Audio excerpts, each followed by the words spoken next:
માતા પિતાની જવાબદારી ખાલી એટલી નથી કે સંતાનને અમુક તમુક શિક્ષણ આપે. એમની જવાબદારી એ પણ છે કે જાગૃત રહે.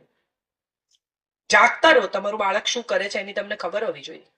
એને તમે મોબાઈલ આપો છો મોડર્ન થઈને, પણ એનો મોબાઈલ ખોલતા તમને આવડે છે? અને ન આવડતો હોય તો શીખી જાઓ. કેટલી બધી મમ્મીઓને ઓળખે આપણને ન આવડે. ન કેમ આવડે? તમે જો રોટલી ગોળ કરી શકો, જો તમે હાથ ઉપર રોટલા ટેકી શકો, તો આ તો એનાથી ઘણું સહેલું કામ છે. તરત આવડી જવું જોઈએ. ન કેમ આવડે? કોણ શીખવે? એને જ કહેવાનું શીખો. ન કેમ શીખવે? તમે જેમ એને રસોઈ શીખવો છો એમ એની પાસેથી ટેકનોલોજી શીખો. આ પરસ્પર થવું જોઈએ, તો જ સમાજ આગળ જશે. મમ્મીઓ રોટલા ઘડતી રહી જશે અને દીકરીઓ ટેકનોલોજી શીખી જશે તો સમાજ આગળ નહીં જાય. આવું મને લાગે છે. મને કંઈ પણ પૂછી શકો છો ને પૂછશો તો તમને પણ મજા આવશે. હા બેટા, મોટેથી પૂછજે. હવે એવું કોઈ ક્ષેત્ર નથી. બહુ નવાઈ લાગશે પણ હવે પાયલટ પણ છે છોકરીઓ, ઓર્થોપેડિકમાં પણ છોકરીઓ જાય છે. કોઈ કોઈ ક્ષેત્ર એવું નથી કે જ્યાં ભાઈઓ છે અને બહેનો નથી. બહેનો રિક્ષા ચલાવે છે, બહેનો ટેક્સી ચલાવે છે, બહેનો ટ્રક ચલાવે છે. કોઈ એવું ક્ષેત્ર નથી જ્યાં બહેનો નથી પહોંચી. છે જ નહીં આવું કોઈ ક્ષેત્ર. તમે વિમાનમાંથી ઉતરતા હો અને તમે જુઓ તો તમને પાયલટ છોકરી ઉભી હોય વ્હાઈટ ડ્રેસ પહેરીને, તો મને એમ થાય હું ભેટી પડું આ છોકરી. કેમ નહીં? દરેકે દરેક ક્ષેત્ર બધા માટે ખુલ્લું જ છે. તમારી પાસે મહેનત કરવાની તાકાત છે, તમારી પાસે નિષ્ઠા છે, તો તમે ક્યાંય પણ પહોંચી શકો છો. અને બીજી બહુ મહત્વની વાત જે મારે બહેનોને કહેવી છે કે ક્યારેય પણ મોડું નથી થતું. હું 10 વર્ષ ઘરમાં રહી અને પછી મેં ફરી કામ કરવાનું શરૂ કર્યું ત્યારે બધા લોકોને એવો ભય હતો કે 10 વર્ષમાં પાછળ પડી ગઈ છે, સમાજ, દુનિયા, નોકરી, વિકાસ થઈ ગયો છે અને આ બધું અપડેટેડ નહીં હોય. હું મારાથી બધાથી મોડી નીકળી અને બધાથી આગળ પહોંચી. 10 વર્ષ ઘેર રહી. ગૃહિણી હોવું એ મજાની વાત છે. ગૃહિણી હોવું એ જરાય નીચા પડવા જેવી વાત જ નથી. જો તમે ગૃહિણી થઈને તમારા સંતાનોને ઉછેરી શકો છો તો એમ માનજો કે તમે બે ઉત્તમ નાગરિક આપ્યા છે દેશને. આનાથી વધારે શું આપી શકે કોઈ માણસ? એટલે એનું પણ ગૌરવ જ કરજો. કમાવું, દરેક ક્ષેત્રમાં પહોંચવું એવું જરૂરી નથી.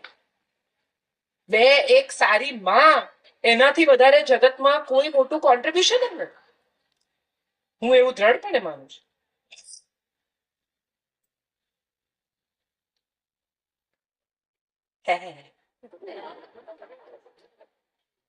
જી,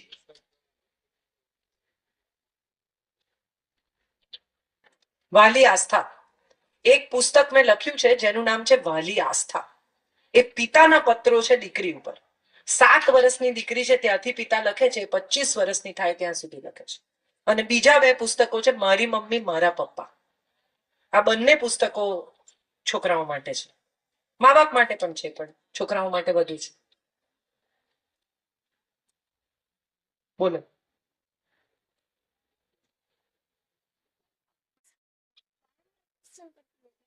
કે અમને અમારા ઘરે મમ્મી પપ્પાનો સપોર્ટ ના હોવાથી અમે એવું ના કરી શક્યા. એમ માનવું બહેતર છે? ના, જરાય ને. કોઈનો સપોર્ટ લઈને સપના પૂરા કરવા પડે ને તો એમ માનવું કે સપનામાં એટલી તાકાત નથી કે આપ બળે પહોંચે. તમારું સપનું જ એટલું મજબૂત હોય કે તમને બળ આપે. તમે સપનાને શું બળ આપો?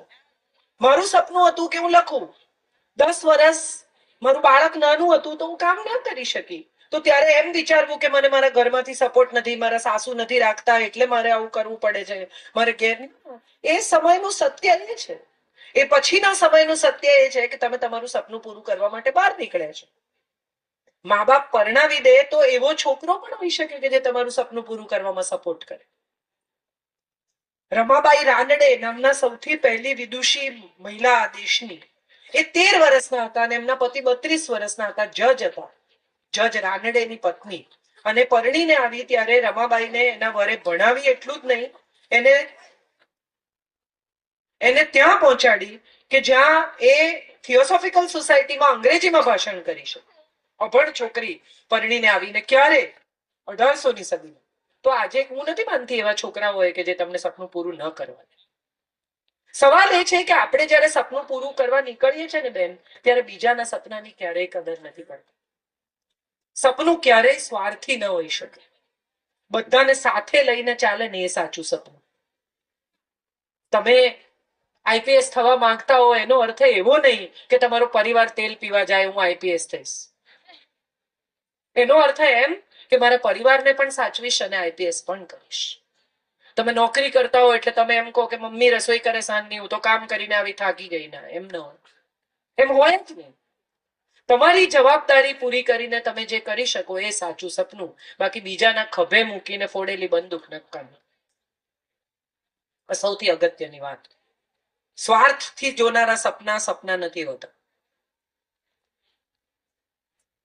નથી છોકરાઓને કાંઈ પૂછવું નથી, ભૂખ લાગી ગઈ છે, પૂરું કરો ભાઈ તો ઊભા થઈએ. હા કે ના? અડધા આ કે છે ને અડધા ના કે છે. જી સર. આપ દ્વારા લખેલું સૌથી પહેલું પુસ્તક હોય એમણે તમને એ સંજય મત નથી વાંચતો. સંજય મારા પુસ્તક નથી વાંચ્યા. એવું માનું છું. એવું હું માનું છું.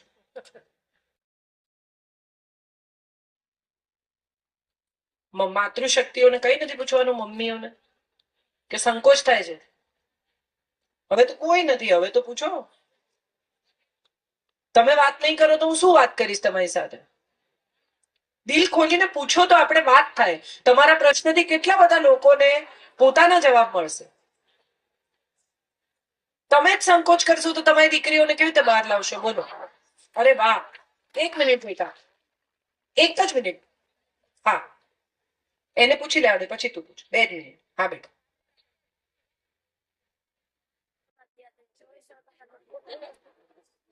એટલા માટે કે આપણે ઊંઘમાં હોઈએ છીએ.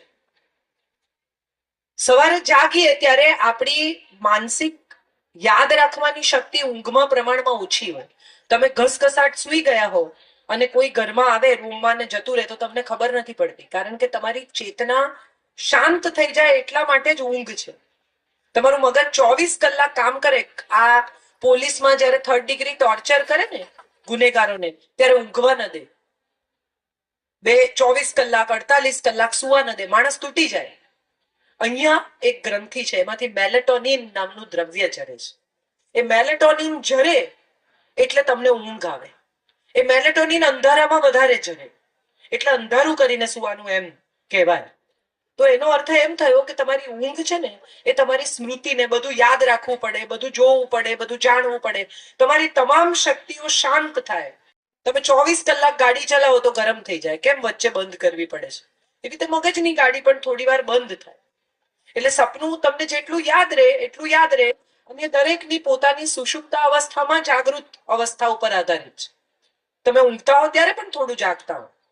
એટલે તમે ઊંઘતા હો ત્યારે તમે કેટલું જાગતા હો છો એના ઉપર તમારી સ્મૃતિનો આધાર છે. જી બેટા.